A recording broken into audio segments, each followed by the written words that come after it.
Muy buenos días, bueno, son las 10 de la mañana de hoy, 25 de marzo de 2025. Damos inicio a la tercera sesión ordinaria del Pleno del Supremo Tribunal de Justicia del Estado de Aguascalientes, sesión que se identificará con las siglas PSTJ-03/ORD/2025.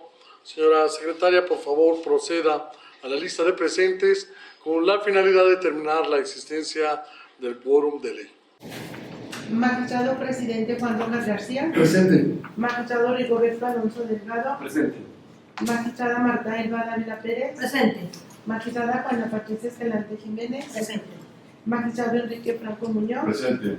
Magistrado Mauro René Martínez de Luna. Presente. Magistrado Juan Manuel Ponce Sánchez. Presente. Magistrada Ana Luisa Bea Lugo. Presente. Magistrado Alfonso Román Quirós. Presente. Magistrada Janet Romo Zaragoza. Presente. Bien, magistrado. Muchas gracias.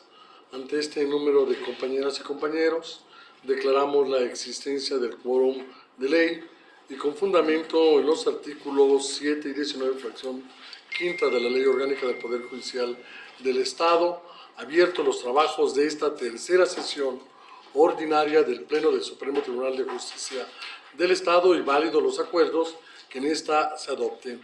Señora secretaria, por favor, dé lectura al orden del día propuesto para proceder a su aprobación. Muy bien. Punto número 1, lista de presentes. Punto número 2, quórum. Punto número 3, aprobación del orden del día. Punto número 4, lectura y en su caso aprobación del acta correspondiente a la sesión ordinaria PSTJ-02/ORD/2025. Punto número 5, lectura y en su caso aprobación del acta correspondiente a la sesión extraordinaria PSTJ-03/EXT/2025. Punto número 6, análisis y en su caso aprobación del proyecto del TOCA Civil 4/2025 relativo al conflicto competencial suscitado entre el juez segundo de lo civil del Estado y el juez sexto de lo mercantil del Estado, presentado por el magistrado Juan Manuel Ponce Sánchez respecto de los expedientes 1267/2024 y 551/2024. Punto número 7. Análisis y en su caso aprobación del proyecto del TOCA Civil 72/2025 relativo a la recusación interpuesta en contra de la licenciada Lorena Guadalupe Lozano Herrera, juez segundo de lo civil, en el expediente 1283/2020, presentado por el magistrado Juan Manuel Ponce Sánchez. Punto número 8. Análisis y en su caso aprobación del proyecto del TOCA Penal 35/2024 relativo al incidente de indemnización presentado por el magistrado Rigoberto Alonso Delgado. Punto número 9. Análisis y en su caso aprobación del proyecto del TOCA Civil 100/2025 relativo a la excusa propuesta por el licenciado Antonio Piña Martínez, juez tercero de lo civil, en el expediente 140/2025 presentado por el magistrado Rigoberto Alonso Delgado. Punto número 10. Análisis en su caso, aprobación del proyecto del TOCA Familiar 76/2025 relativo a la excusa propuesta por la licenciada Nadia Estefi González Soto, jueza segundo de lo familiar, en el expediente 1697/2016, presentado por la magistrada Juana Patricia Escalante Jiménez. Punto número 11. Análisis y en su caso aprobación del proyecto del TOCA Familiar 59/2025 relativo a la excusa propuesta por la licenciada María del Rocío Franco Villalobos, jueza cuarto de lo familiar, en el expediente 319/2023, presentado por la magistrada Marta Elba Dávila Pérez. Punto número 12. Análisis y en su caso aprobación del proyecto del TOCA Civil 116/2025 relativo a la recusación interpuesta en contra de la licenciada María Hilda Salazar Magallanes, jueza primero laboral, en el expediente 718/2024, presentado por el magistrado Juan Manuel Ponce Sánchez. Punto número 13.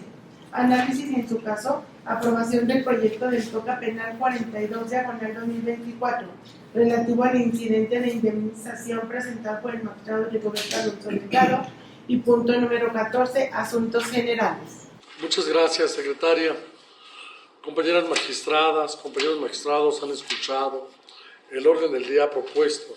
Si están de acuerdo con él, les pido lo manifiesten en este acto de manera económica levantando su mano. Aprobado el orden del día. Procedamos al desahogo de los asuntos en cartera, secretaria. Punto número 4. Lectura y, en su caso, aprobación del acta correspondiente a la sesión ordinaria PSPJ-02 diagonal ORD diagonal 2025.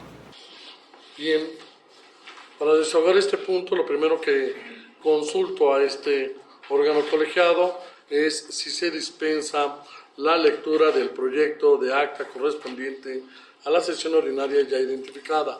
Si están de acuerdo, por favor manifiéstenlo levantando su mano. Se dispensa la lectura. Queda abierto el micrófono por si alguien quiere hacer uso de la voz. ¿Alguien para el registro? En virtud de que nadie se ha inscrito en el registro correspondiente, de manera económica les pregunto si están de acuerdo con el proyecto en los términos presentados. Si es así, manifiéstenlo levantando su mano en este acto. Bien, queda aprobado. En consecuencia, procede hacia la suscripción correspondiente. Siguiente punto del orden del día. Punto número 5. Lectura y, en su caso, aprobación del acta correspondiente a la sesión extraordinaria PSTJ diagonal 03 diagonal EXT diagonal 2025. Muy bien, con relación a este punto, también consulto a este órgano colegiado si está por la dispensa de la lectura correspondiente. Muchas gracias. A continuación, si alguien desea hacer uso de la voz al respecto, si no hay ningún comentario, votación económica, les pregunto si están de acuerdo con el proyecto presentado en los términos en que obra ya en sus manos. Muy bien, queda aprobada también esta acta, procede hacia la suscripción correspondiente. Este segundo proyecto de acta no participó el compañero magistrado Ponce Sánchez, entonces nada más le pediré que me firmes la otra acta. Ahí está identificada y los demás pues sí participamos en ambas. Bien, entonces pues para ir... ¿Mande? Sí, vamos a proceder a firmar. Se los voy turnando. Sí. Usted. Y ahorita voy tomando este otro. Y para ir avanzando, continuamos con el siguiente punto del orden del día. Adelante. Punto número 6. Análisis y, en su caso, aprobación del proyecto del TOCA Civil 4 diagonal 2025 relativo al conflicto competencial suscitado entre el Juzgado Segundo de lo Civil del Estado y el Juzgado Sexto de lo Mercantil del Estado, presentado por el magistrado Juan Manuel Ponce Sánchez respecto de los expedientes 1267-2024 y 551 diagonal 2024. Señor magistrado, le escuchamos en este caso por demás interesante. Gracias. Muy bien. Muy amable. En el presente asunto se promovió un conflicto competencial por María del Rocío Muñoz Sandoval. Un asunto interesante por las cuestiones que me permitiré señalarles. Ella señala que compareció, no ella, sino su pareja, ante el Juzgado Segundo de lo Civil en el expediente 1267 diagonal 2024, solicitando el pago de una serie de prestaciones derivadas de un mantenimiento a una caminadora, prestación de servicios que celebró con una empresa. Derivado de ello, el Juzgado Segundo se declara incompetente para conocer de ese tema, diciendo que era un acto de naturaleza mixta, porque la demandada pues era una empresa, la parte solicitante del servicio una persona física particular, y que el asunto era de carácter mercantil. Derivado de esta situación, pues recogen los documentos y van ante un juzgado mercantil. Presenta la demanda en el juzgado mercantil y el juzgado mercantil le señala pues, que no es competencia de un juzgado de naturaleza mercantil, ya que se trataba de la prestación de un servicio y no tiene nada que ver con la cuestión de lucro. El caso es que se declara incompetente. Ante esta situación, ella promueve conflicto competencial. ¿Cuál es el problema al que nos enfrentamos? Que en el caso no hay un conflicto competencial porque la primera demanda no fue presentada directamente por la promovente, sino por una persona distinta. La segunda la presenta la promovente, pero en el caso, bueno, pues son asuntos diversos, diferentes, es decir, la parte actora es diferente, es distinta. No se trata de la misma actora, la parte actora la que esté promoviendo. Sí nos queda claro que el tema es que ninguno de los dos quisieron tener una demanda, pero no se trata de la misma demanda, sino son demandas distintas y por tal motivo no se trata de un conflicto de carácter competencial. Ese es el sentido de la decisión, en el sentido de señalar que no hay el referido conflicto competencial porque no hay identidad de demanda, no hay identidad de las partes actoras. Someto a su consideración dicho proyecto. Muchas gracias, señor magistrado. ¿Alguien que desea hacer alguna observación? ¿Algún comentario al respecto? A mí me pareció muy interesante el asunto, porque como bien lo señaló el magistrado, parecería que se trata de la misma demanda, que fue presentada ante dos fueros y que los juzgadores se contradicen, ya que uno sostiene que es de naturaleza mercantil la causa, y el otro civil, y pareciera que hay ese conflicto que daría mérito a que este pleno se pronunciara, pero en sentido estricto y con todo tino, señaló el magistrado en su proyecto, en realidad se tratan de dos causas distintas, y la diferencia está en quién es la parte actora en cada uno de esos juicios. Es curioso porque en el expediente los dos comparecen por su propio derecho y los dos sostienen que son dueños de la caminadora, que es la materia del asunto. Entiendo, porque además las partes así lo señalan, que son pareja, y además los dos abogados, pero creo que se debió haber considerado que fueron la misma parte demandante, porque cada una de estas personas son pareja, tiene una personalidad jurídica propia y distinta. Por eso, con todo tino, me parece, el magistrado sostiene, y yo comulgo con él, que se trata de dos demandas distintas, que difieren en la parte demandante. Yo estoy totalmente de acuerdo con el proyecto, aunque lo único que sí diferí un poquito en el proyecto es que se dice que la causa es distinta, pero yo pienso que la causa es la misma. La descompostura de la caminadora y el hecho de que se reclaman daños y perjuicios derivados del incumplimiento al trabajo. Es la misma causa, pero en realidad son dos demandas y, insisto, para mí no hay tal conflicto competencial. Los que estén entonces de acuerdo con el proyecto en los términos presentados, manifiéstenlo en este momento de manera económica levantando su mano. Muy bien, queda aprobado. Señor magistrado, muchísimas gracias por hacerse cargo del asunto de la caminadora. Entonces procédase al engrose respectivo y con esto quedó agotado este punto.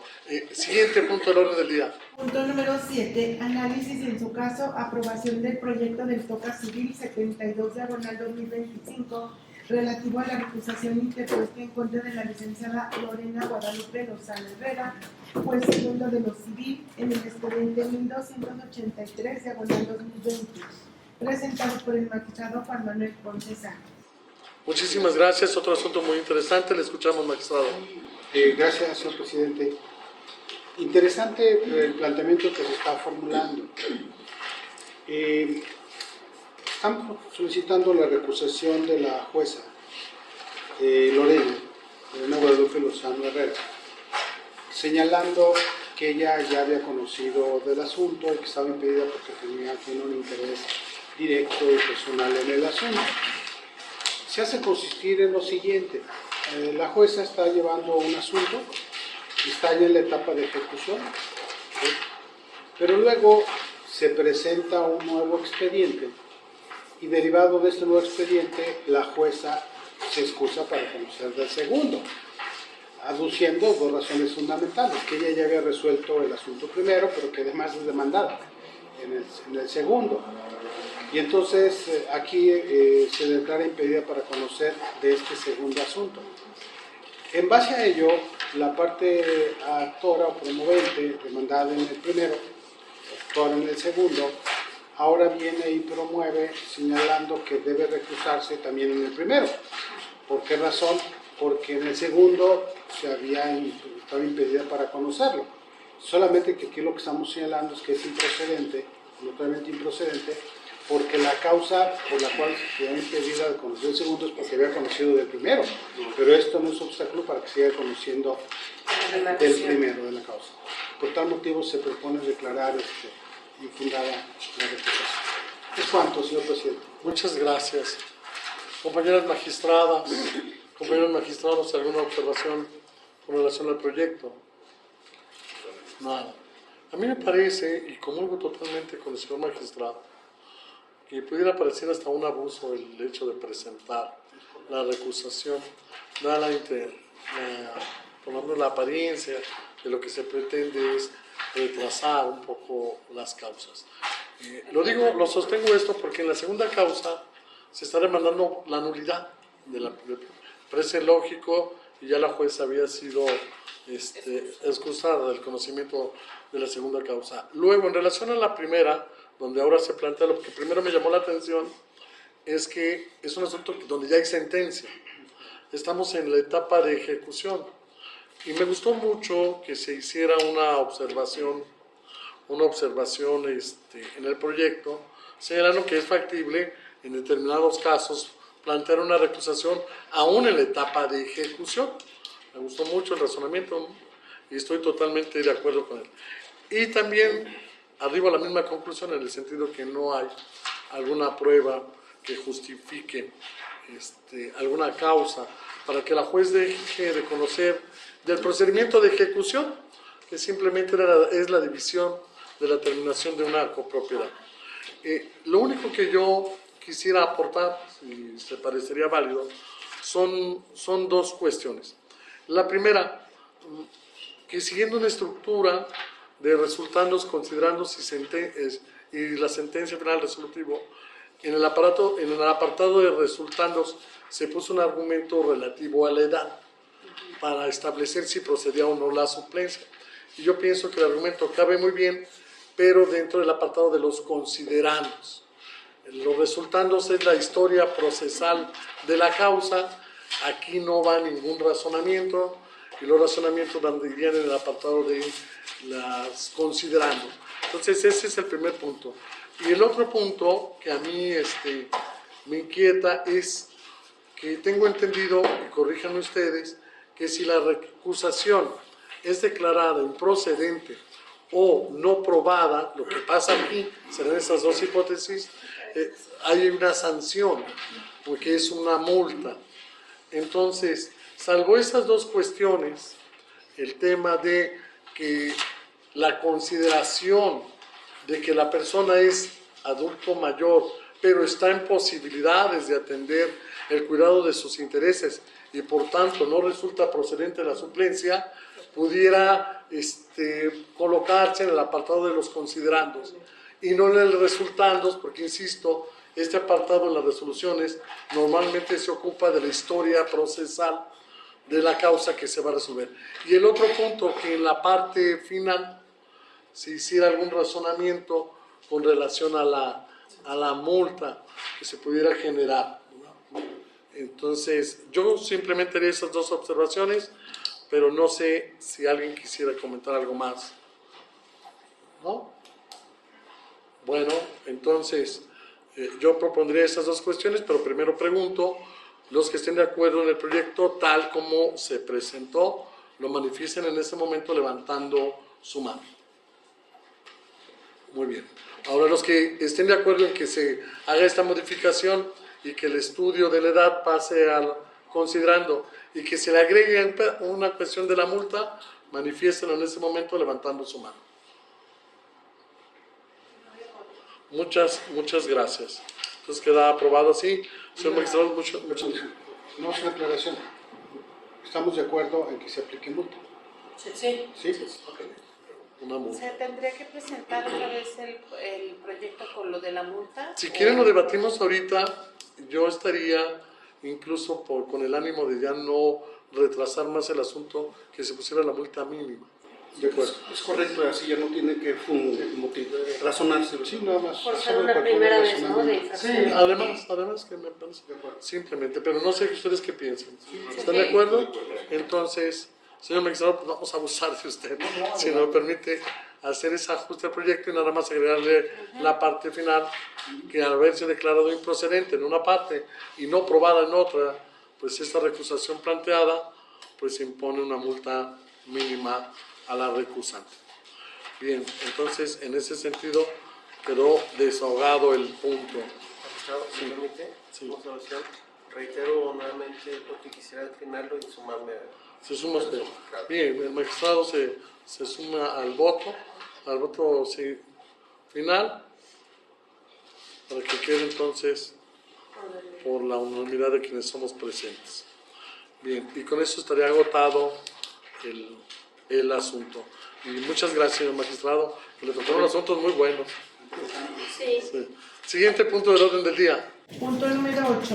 Análisis y, en su caso, aprobación del proyecto del toca penal 35 diagonal 2024 relativo al incidente de indemnización presentado por el magistrado Rigoberto Alonso Delgado. Muchas gracias, señor presidente. Bueno, el proyecto que se pone a su consideración es relativo a la solicitud de indemnización por privación de la libertad o condena injusta de una persona que estuvo privada de su libertad, sujeta a un procedimiento, el 1253, diagonal 2022, del Juzgado de Control y Juicio Oral Penal del primer partido judicial. Estuvo detenido por un delito de carácter sexual. Se le dictó sentencia absolutoria y esta no fue recurrida. Al analizarse la presentación de la demanda, se advierte que contiene la solicitud, se advierte que estuvo presentada en tiempo porque el auto que declaró ejecutoria de la sentencia fue de 23 de mayo de 2024 y la solicitud se presentó el 10 de junio de 2024, es decir, 2 meses.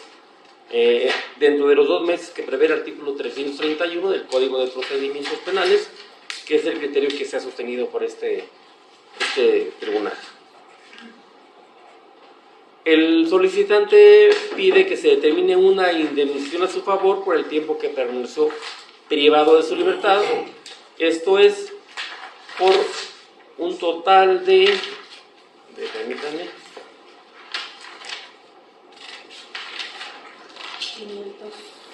537 días. Y en efecto, de los autos del estudio del expediente se advierte que estuvo privado de su libertad durante todo ese tiempo, ya que se encontró a disposición del Juzgado de Control a partir del 17 de octubre de 2022 y hasta que fue puesto en libertad el 5 de abril de 2024.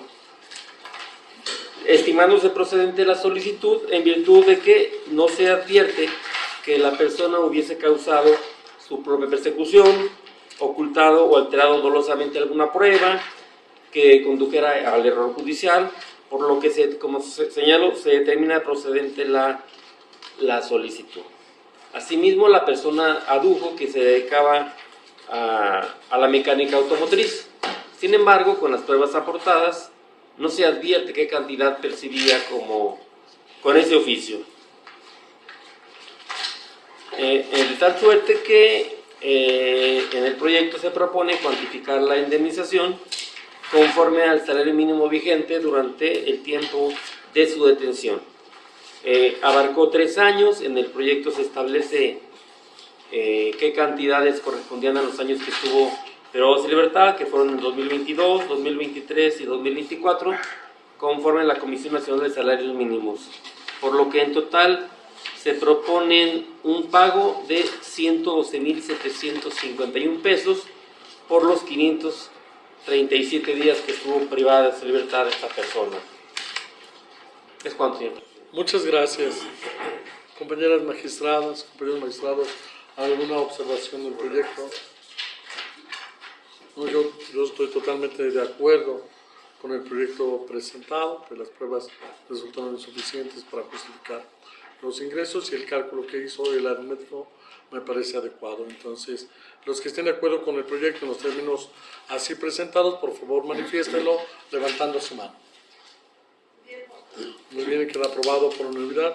Señor magistrado, muchas gracias. Adelante con el siguiente punto. Punto número 9. Análisis en su caso, aprobación del proyecto del TOCA Civil 100/2025 relativo a la excusa propuesta por el licenciado Antonio Piña Martínez, juez tercero de lo civil en el expediente 140/2025, presentado por el magistrado Rigoberto Alonso Delgado. Señor magistrado, lo escuchamos de nueva cuenta. Muchas gracias, señor presidente. Bueno, el proyecto que se pone a su consideración es el 100/2025, que fue formado con motivo de la excusa propuesta por el juez tercero de lo civil del Estado, licenciado Antonio Piña Martínez, en el expediente 140/2025, relativo al juicio único civil promovido por Gonzalo Manuel Martínez de Escobar Carrillo, en su calidad de albacea de la sucesión intestamentaria a bienes de Gonzalo de Amaranto Martínez de Escobar y Ficachi, en contra del Registro Público de la Propiedad y del Comercio, así como del Instituto Registral y Catastral del Estado. En ese sentido, el juez tercero civil se excusa fundando esta en las fracciones 11 y 3 y 18 del artículo 163 del Código de Procedimientos Civiles del Estado, que como se advertirá posteriormente, o ya está en el proyecto, la que se actualiza es la fracción 11. El juez indica que existe un previo en el que se dictó resolución en la cual se condenó al demandado a escriturar un inmueble, ordenándose remitir copia de dicha resolución al Instituto Catastral del Estado, radicándose bajo el expediente 1312/2020 del Juzgado Segundo Civil, del cual fue titular. Según se desprende, la respectiva sentencia fue dictada por él mismo, siendo que en el caso se pone para su conocimiento y se demanda lo relativo a la creación del folio real y apertura de la cuenta catastral en relación al juicio de otorgamiento de escritura antes precisado. Se estima procedente la excusa propuesta por el juez, la cual, según reza, dice que un juez no puede conocer de un juicio por haber conocido como juez, resolviendo algún punto que afecte el fondo de la cuestión en la misma instancia o en alguna otra. En ese sentido, como ya señalé, el juez basa su excusa como titular del juzgado civil en que el expediente 1312 emitió sentencia definitiva en la cual formuló una determinación respecto al otorgamiento de la escritura pública a Gonzalo Amaranto Martínez de Escobar de 2 inmuebles. Sentencia que fue acompañada como documento base de la acción en el nuevo procedimiento ahora del juzgado tercero civil, siendo que esa resolución en el natural ya se pronunció respecto de la acreditación de la compraventa de esos predios, lo que afecta el análisis de la causa indicada por el actor en este nuevo juicio. Incluso existe identidad de pruebas que ofrecen en esta nueva causa, y yo agrego también que se trata del mismo actor, porque si bien en un caso promovió directamente, en el segundo ya promueve su sucesión. También existen incluso semejanzas en las prestaciones de ambos juicios, porque en uno de ellos se reclamaba de la Secretaría de Finanzas del municipio de Aguascalientes el otorgamiento de cuentas catastrales, y ahora se reclama al Instituto Catastral y registral la apertura de cuentas catastrales. Bajo este panorama, no solamente la sentencia ya pronunciada por el licenciado Antonio Peña Martínez es la base de la acción que ahora se intenta en el nuevo juicio, sino que hay identidad de las pretensiones como ya, pruebas y que tendría que valorar nuevamente el mismo juez. Por lo tanto, se considera que se actualiza la fracción 13 del artículo 163 del Código de Procedimientos Civiles para conocer por parte de dicho juez. En consecuencia, como les he señalado, se estima procedente y se ordena remitir el testimonio de la resolución junto con los autos al juzgado que corresponda en razón de turno. Es todo cuanto, señor presidente. Muchas gracias, señor magistrado.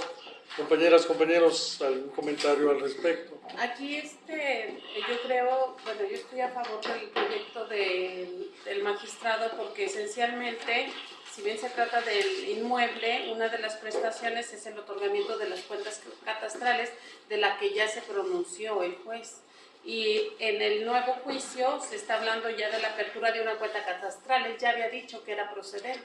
Entonces considero que sí existe un impedimento por parte del juez para conocer el asunto. ¿Alguien más? A mí me da la impresión que el abogado sigue por ahí un poquito viendo la vía, creo que tiene relación con otro asunto que ya hemos visto aquí. Totalmente de acuerdo con el proyecto presentado y ojalá pues pronto el abogado resuelva ese caso. Entonces, los que estén de acuerdo, manifiéstenlo levantando su mano, por favor. Señor magistrado, muchas gracias. Queda aprobado por hacerlas el engrose. Siguiente asunto, secretario. Punto número 10. Análisis en su caso, aprobación del proyecto de enfoca familiar 76 de enero 2025. Relativo a la visita propuesta por la licenciada Narestia y González Soto, puesta seguro de lo familiar en el expediente 1697 de abril de 2016, presentado por la magistrada Ana Patricia Escalante. Magistrada, le escuchamos. Muchas gracias. Buenos días, compañeros.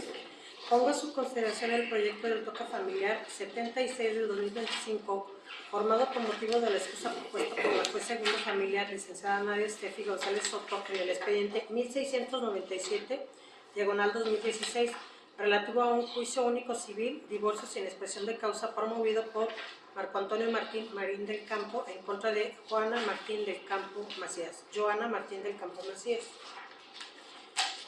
La juzgadora sustenta su excusa en el artículo 163, fracción segunda, precisando que el actor de esa causa es hermano de su esposo y que él le precisó que por diversos conflictos con la demandada va a dar continuidad a los incidentes que resuelven las cuestiones inherentes al divorcio. Aquí se propone procedente la excusa, pero les hago hincapié que en la hoja 12 pretendo, si ustedes están de acuerdo, en agregarle en el segundo párrafo, dice, para el conocimiento dice, constituye impedimento legal para el conocimiento del juicio puesto a su consideración. Aquí así, pues la juzgadora tiene parentesco por afinidad en segundo grado con el actor del juicio. Pretendo agregarle eso, aclararle, y en el resolutivo número 4 se le puso juez segundo de lo civil y es juez segundo familiar. ¿Es cuánto? Muchas gracias.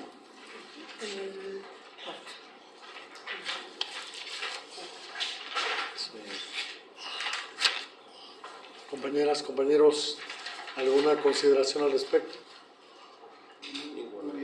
Yo iba a señalar simplemente lo que ya expresó la magistrada y me parece pues es claro el parentesco por afinidad en el segundo grado, que es el que establece la legislación civil. Bueno, todas las legislaciones que conozco, casi todas marcan como impedimento la afinidad hasta el segundo grado, primero y segundo grado.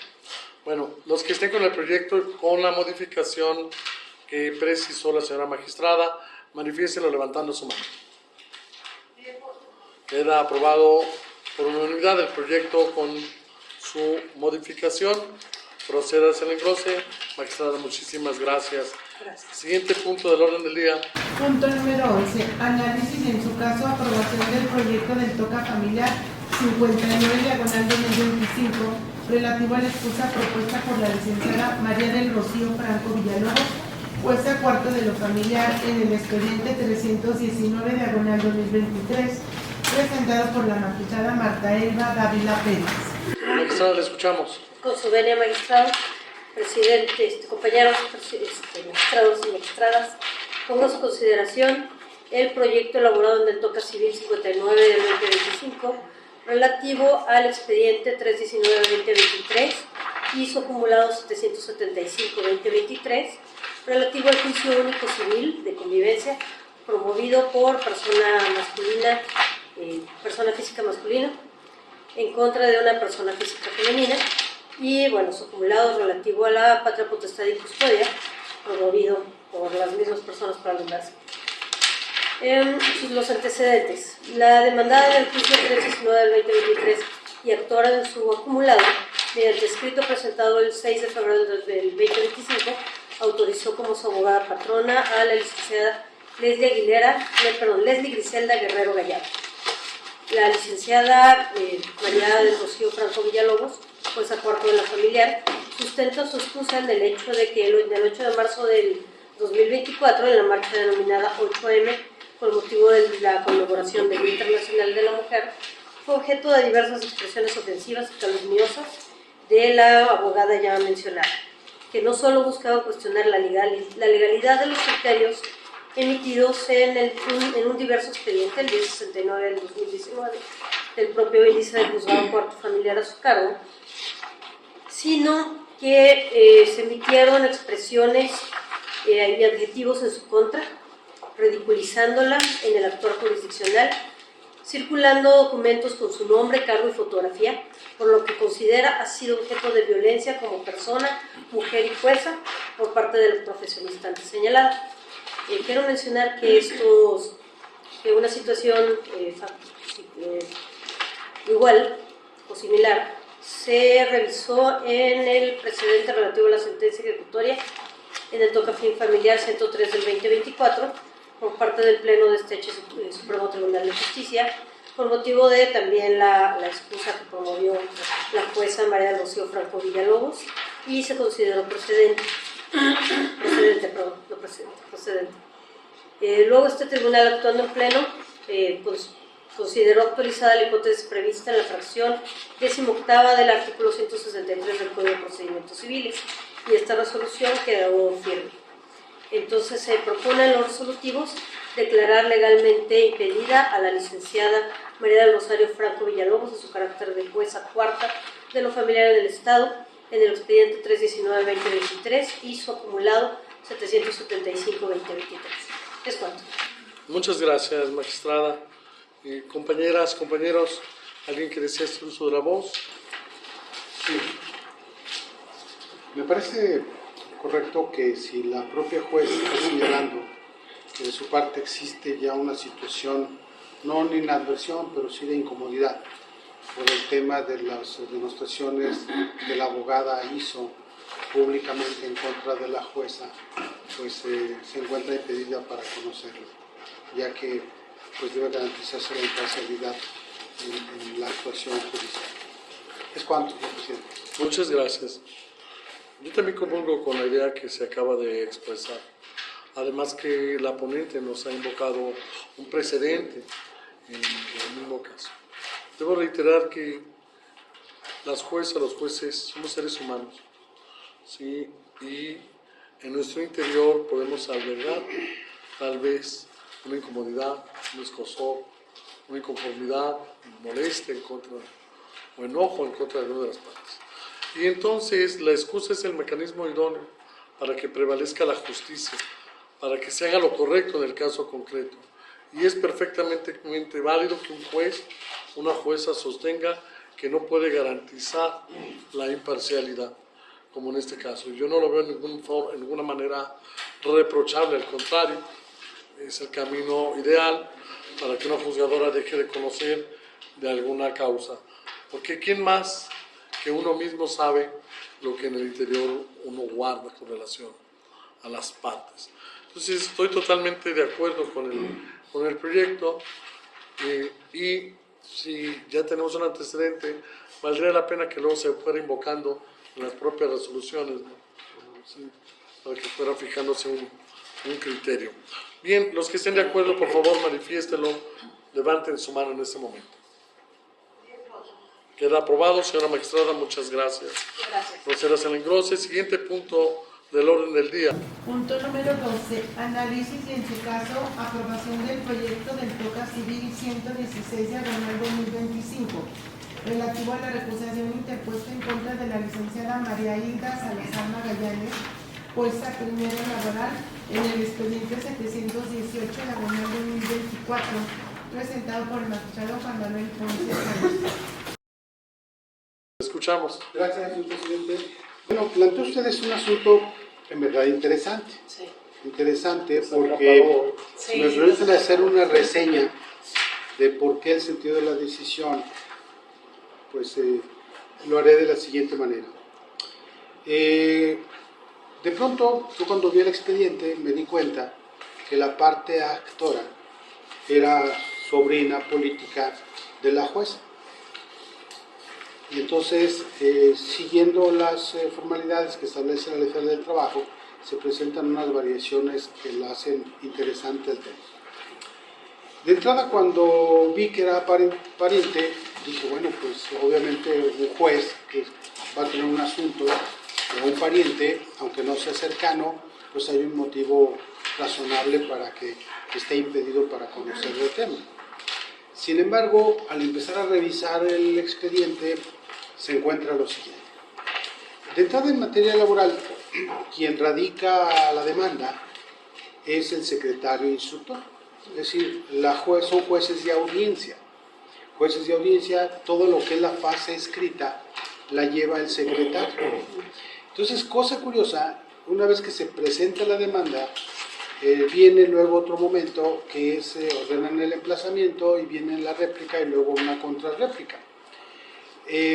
Por alguna razón, supongo yo que los abogados saben que es el juez que le va a tocar, porque están divididos, supongo que en pares y nones, y entonces ya saben que pues, va a ser con determinado juez. Y entonces la actora, que es la sobrina política, ella plantea la recusación. Es decir, ella es la que dice, oye, la jueza Hilda está impedida. Bueno, viene eso desde lo que es la demanda y resulta que luego la parte demandada contesta. Y cuando contesta la persona moral demandada, ella dice, me opongo a la recusación. Es decir, ¿por qué razón? Porque no entra en la hipótesis de la recusación, si no le alcanza el grado. ¿Y por qué no le alcanza el grado? Dice la demandada. Dice, bueno, porque es un parentesco colateral, perdón, es un parentesco por afinidad. Dice, pero el impedimento alcanza hasta el segundo grado, que es el que hace un momento habíamos analizado, que es el que se refiere a los cuñados. ¿Por qué razón? Porque los sobrinos son del tercer grado. Entonces no le alcanza en términos de la fracción segunda del artículo 707. Entonces, bueno, viene la demanda, viene la contestación, la pariente es la que dice excúsate y el demandado dice no hay motivo para que te declares impedido. ¿Y qué es lo que ocurre? Que la juez interviene hasta la audiencia preliminar. Cuando comienza la audiencia preliminar, yo suponía que de pronto si yo veo que es un pariente, aunque no sea cercano, pues hay otras causales de impedimento.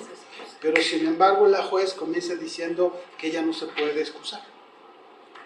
Les dice, yo no me puedo excusar porque en el caso no hay ningún motivo para que yo me excuse, porque la recusación o la causal de impedimento abarca hasta los parientes por afinidad, pero dentro del segundo grado. Entonces dice, yo no me puedo excusar. Y por tal motivo no me excuso. Dice, voy a dar trámite a la recusación. Da trámite a la recusación, ofrecen como prueba la propia confesión de la jueza y la jueza dice, mira, aquí está el acta de que estoy casada con tal persona y derivado de ello reconozco y admito que es hija de un hermano de él, sobrino. ya no te admito más pruebas y por tal motivo lo envío al Pleno para el efecto de que califique el tema de la procedencia o no de la recusación. ¿Cuál es el tema? Que efectivamente, si lo analizamos nosotros, tal como lo he señalado, y tal como establece en este caso la Ley Federal del Trabajo, muy similar al 163 del Código de Procedimientos Civiles que hemos señalado, el impedimento solamente alcanza hasta el paréntesis por afinidad en el segundo grado. Y eso es lo que hace que efectivamente la causal de recusación sea improcedente, de esta situación, ¿verdad? Creo que pudiera haber existido otras salidas distintas para que de pronto un juez que estima que hay un pariente por ahí, aunque no sea cercano, se pudiera excusar. Pero aquí, desafortunadamente, la juez, ella misma sostiene que en su caso no hay una causa de excusa. Es decir, ella tenía la facultad de haber señalado alguna distinta, diferente, no a ella, porque basta en un momento determinado con una relación de cercanía, de intimidad, por razón que sea, familiar, social o lo que sea, para que pudiese en un momento determinado, pero desafortunadamente la juez dice no hay motivo para que me excuse. La actora, que es la pariente, ella dice, no quiero que me conozca, pero el demandado dice, no, yo sí quiero que conozca. Entonces, pues desafortunadamente no se actualiza alguna causal para declararla impedida. Por ende, en ese sentido se presenta el proyecto, señor magistrado. Muchas gracias, es cuanto. Al contrario, muchas gracias, magistrado. Bueno, vi primero a la magistrada y ahorita le consulto la voz. Adelante. Coincido con el proyecto, magistrado, porque no se actualiza como tal la causal de excusa o impedimento de tipo objetivo y no hay ninguna manifestación de las partes de tipo subjetivo. Correcto. Magistrada. Pues como lo dice el magistrado Ponce, es muy interesante el argumento que tiene la juez en ese sentido de que, bueno, para ella no existe ninguna razón por la cual no deba de conocer. Entonces yo creo que es correcto como lo plantea el ponente, en ese sentido de que pues, no hay ninguna causa por la cual la juez no deba conocer. Si ella expresamente, a pesar de que es la hija de su cuñado, ella dice que no tiene ninguna causa por la cual esté impedida o que vaya a surgir en su interior para poder decidir conforme a derecho, yo considero que el proyecto es correcto, es improcedente. Muy bien. ¿Alguna situación más? Yo quiero destacar principalmente la actitud de la juzgadora laboral. Primero, en aras de hacer más rápido el proceso, dijo, no vamos a pedir informes. Ya. Yo sola confieso, pues no solo el vínculo matrimonial, también el parentesco, todo, yo lo confieso, para que se torne innecesario. La juez le dio mucha celeridad, eso me parece que siempre es bueno, que le dé celeridad. Ahora, en cuanto a la familiaridad, pues es la sobrina de la jueza, pero en realidad es su pariente por afinidad, no hay un vínculo de consanguinidad, ¿sí? Y ahí lo fundamental es lo que diga la propia juzgadora, nadie más que ella sabe. Si ese vínculo de afinidad pone en riesgo o no su imparcialidad, y aquí ha sido contundente, la jueza dijo no pone en riesgo y garantiza la imparcialidad a pesar del vínculo de familiaridad que puede existir o pudiera existir. A mí me parece también eso correcto. Yo solo quiero hacer, por tanto, dos comentarios. El primero, es verdad que la jueza confesó, pero no hay que olvidar jamás la regla de que el estado civil de las personas solo se demuestra a través de las constancias respectivas del registro civil. Aquí, afortunadamente, la juez consiguió el acta de matrimonio. Y yo puedo, si ustedes me permiten, argumentar que no hay litis en relación a que es la sobrina política. Ahí creo que no sería materia de prueba.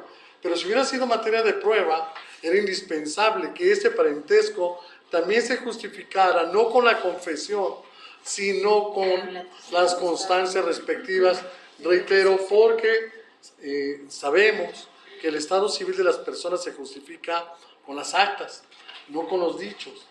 No puedo decir que mi vecina es mi hermana por más que la quiera como tal. Me van a decir, Juan, tienes que probarlo con un acta. Ese es un punto. Y el otro punto, reiterando lo que ya había señalado, igual en el otro caso de la recusación, si no procede una multa en este caso también. Si lo establece la propia Ley Federal del Trabajo al declararse improcedente la recusación planteada.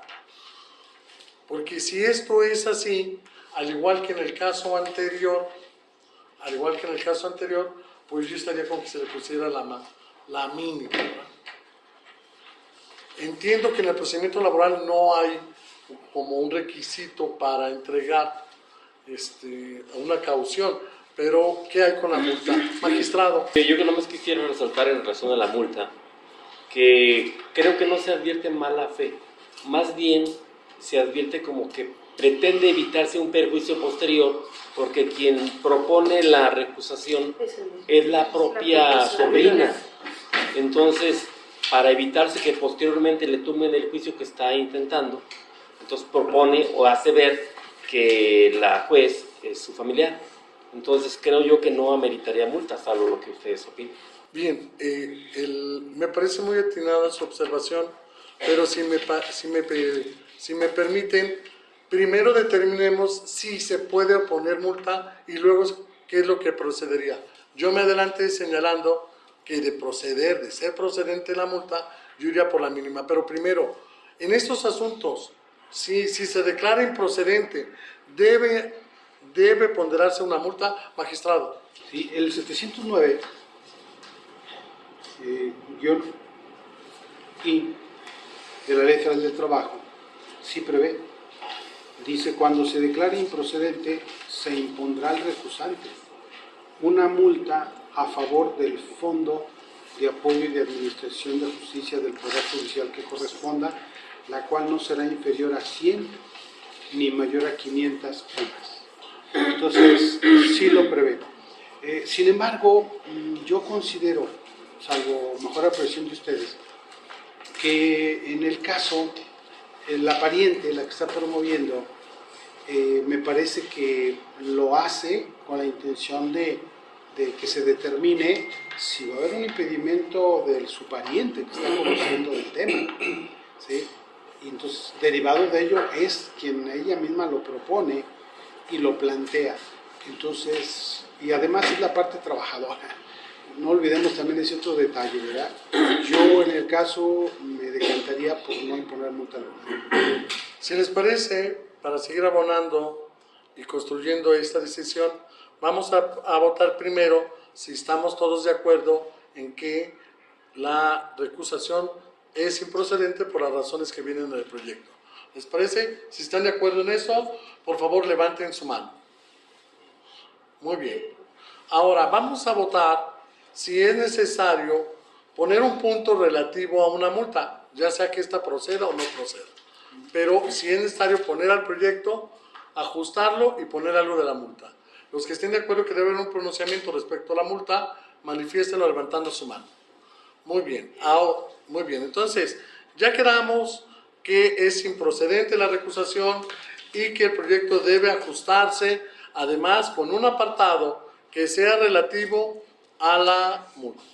Ahora, hemos escuchado a dos magistrados que han sostenido que por algunas razones no debe imponerse alguna multa. Pero está abierto el debate. Las vi al mismo tiempo. ¿Quién primero? La magistrada. Adelante. Perdón. Pero el 709 de la Ley Federal del Trabajo no distingue, no dice si hay mala fe, no, o sea, es tajante y debe de ser así tajante. Magistrada. Yo creo que tomando en consideración que es la parte actora y que ella no tendría ningún motivo para que se le retrasara el juicio, que pudiera ser alguna de las causas por las que a veces se interpone la recusación. Yo creo que como lo expone aquí el compañero magistrado Rigoberto, no hay mala fe en relación a la conducta que expresa la parte actora o la sobrina de la juez, en el sentido de que ella trata de prevenir precisamente eso, habiendo dos jueces, que el asunto se vaya con la otra persona con la única finalidad de que después no le salgan con que van a cambiar de juez. Yo creo que desde la demanda trató de prevenir que le mandaran el asunto, independientemente de la numerología o la forma en que está organizado el juzgado, que se lo mandaran al otro juez. Por la organización se lo mandan a la juez que estaba evitando conocer el asunto, bueno, que estaban recusando precisamente para eso, pero yo considero que no hay mala fe. Entonces sugiero que al momento de que se esté analizando lo de la multa, se establezca es que, si bien es cierto, se estableció que el artículo 79, 709 establece que puede imponerse la multa, pues este tribunal decide que no se le imponga, tomando en consideración que no existe ni mala fe, ni mala disposición, ni el efecto es que se retrase la impartición de la justicia, porque esa decisión o esa manifestación únicamente la quería utilizar para evitar el retraso en la impartición de justicia. Un momento, vamos a darle. Vi primero al magistrado. Déjenlos voy anotando. Muchas gracias, maestro. Con todo respeto a lo que señalan mis compañeros, yo pienso que la multa sí procede porque el 79 es tajante y ahí no se dice nada sobre si es buena fe o mala fe. De alguna manera ya accionó al Poder Judicial. Yo creo que sí se debe de imponer la multa, aunque sea mínima, toda vez que el contenido de 79 sí es tajante y es estricto al señalar. Muy bien. Magistrada. Creo que primero es con la voz el magistrado. Pero la vio usted primero. Sí, bueno.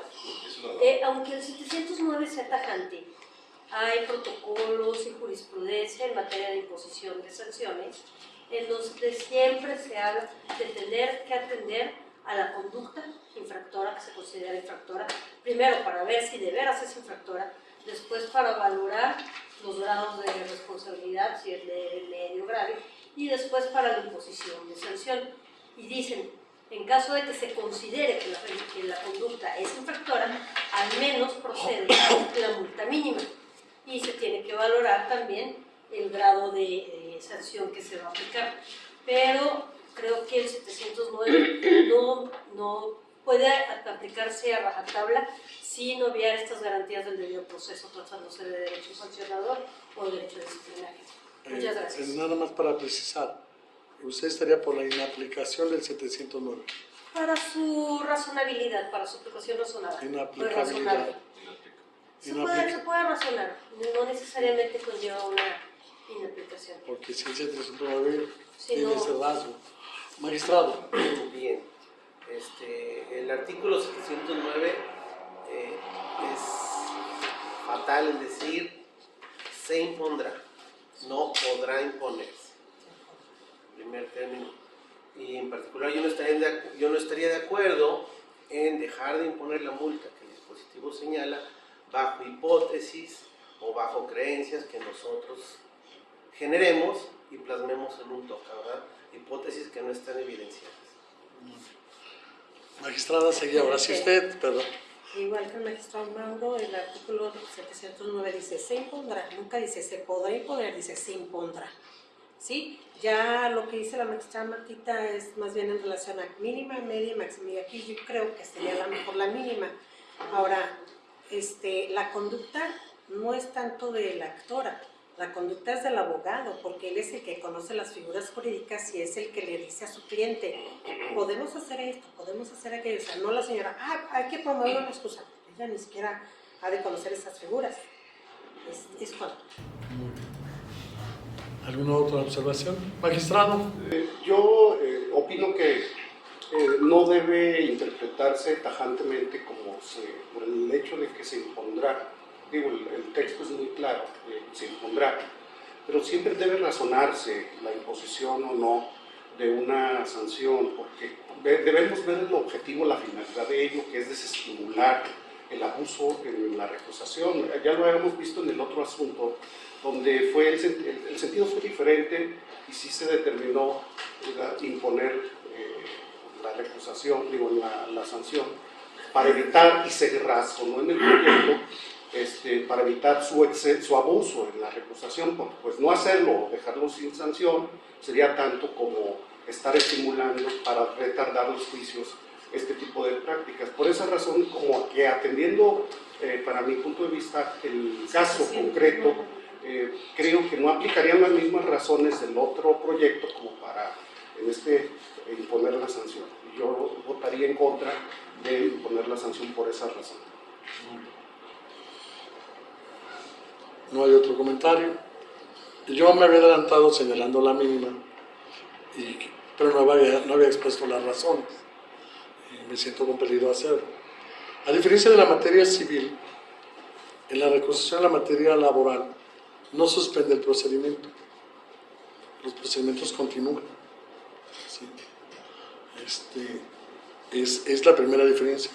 A diferencia de la materia civil, en la materia laboral no hay un sistema de buena o mala fe. No se piensa en que se va a retrasar la causa indebidamente porque las causas continúan. Sí. Y yo pensaba un poquito en esto. Sí se parece al civil, pues en algunas cosas sí, en las que ya he destacado no, que es en la reprochabilidad. Se pensó, oiga, pero es que lo hace con esta finalidad. Escuché hace un momento, y yo comulgo con el magistrado. Esa es una especulación de nosotros. Eso lo inventamos nosotros aquí. Nosotros no conocemos a las personas, desconocemos cuál es el motivo por el que se hizo. ¿Sí? Eso es solo una especulación. No hay buena o mala fe. No viene en ese sistema, por un lado. Por otro lado, el proceso tampoco se retrasa. ¿Sí?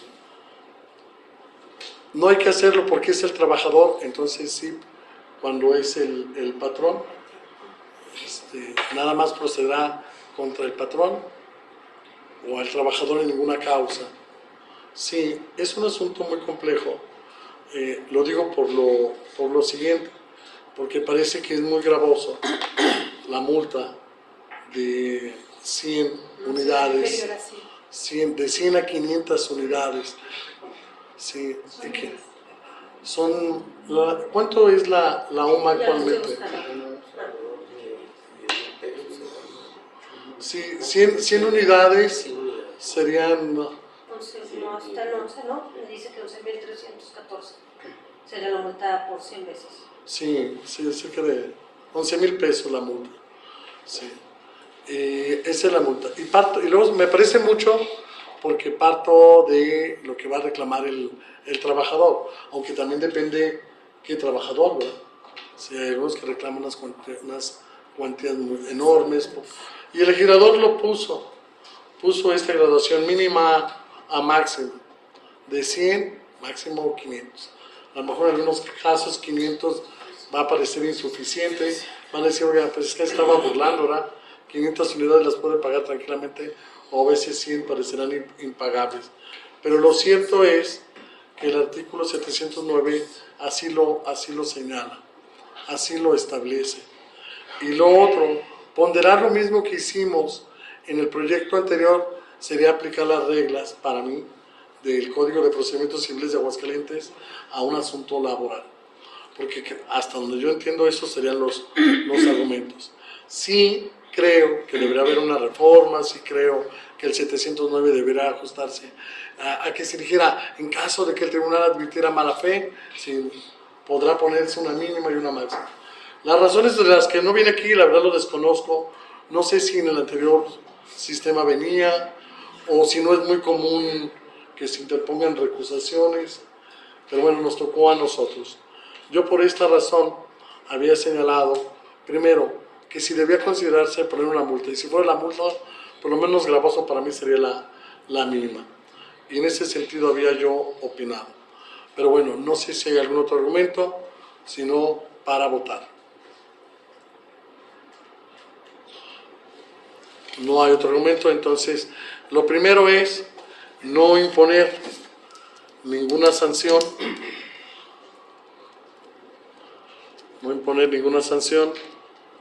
en términos del artículo 709, buscando, como dijo la magistrada, algún argumento de razonabilidad de por qué no hacerlo en este caso concreto, que supongo además tampoco sería un criterio general a observar, sino un caso muy específico.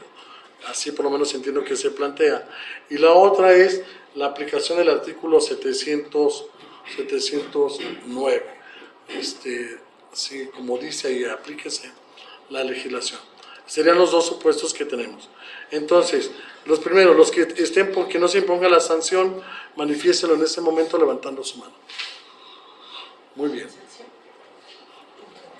Bien, los que estén porque se interponga la sanción. Muy bien. ¿El resultado, secretaria? 6 porque no se imponga sanción y 4 multas. Muy bien, entonces no se impondrá la sanción. Nada más le vamos a pedir, abusando ya del compañero, que nos haga un argumento por ahí de razonabilidad de por qué en el caso concreto sí, no sería procedente aplicar el artículo 709. Y insisto, que soy el magistrado, está acaparando los asuntos.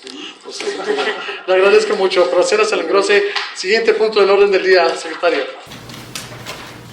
Punto número 12. Punto número 13. Análisis y en su caso aprobación del proyecto del toca penal 42/2024 relativo al incidente de indemnización presentado por el magistrado Rigoberto Alonso Delgado. Señor magistrado, le escuchamos de nueva cuenta. Muchas gracias, señor presidente. Bueno, al igual que el primer proyecto que propuse, se refiere a una solicitud de indemnización por privación de libertad o condena injusta promovido por 2 personas,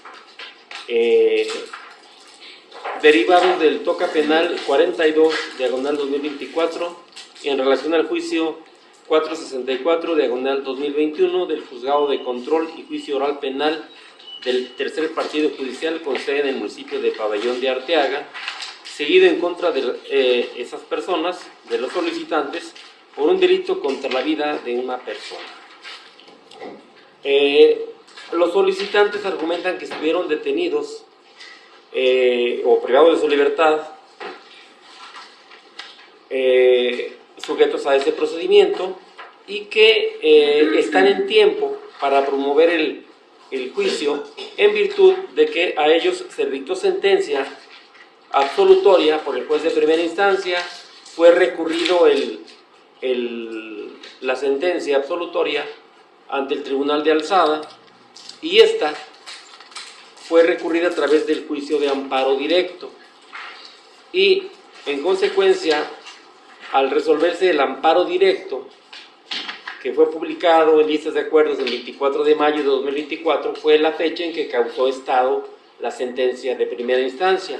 Entonces, argumentan que están dentro, y así es, dentro de los 2 meses a que se refiere el artículo 331 del Código de Procedimientos Penales, porque la sentencia causó estado el 24 de mayo de 2024 y la solicitud la presentaron el 23 de julio del mismo año.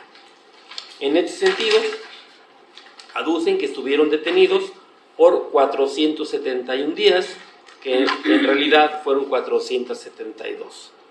Estas personas argumentan que se dedicaban eran empleados de su papá, estimándose procedente la solicitud de indemnización porque se reúnen los requisitos del artículo 201 del Código Penal, porque la sentencia fue emitida por la propia autoridad judicial, es decir, la sentencia absolutoria. Las personas no provocaron su propia persecución o bien ocultado o alterado dolosamente la prueba que condujo al error judicial. Y en este caso pues, no hay pruebas de ellos, por tanto se determina que sí se acreditan esos supuestos.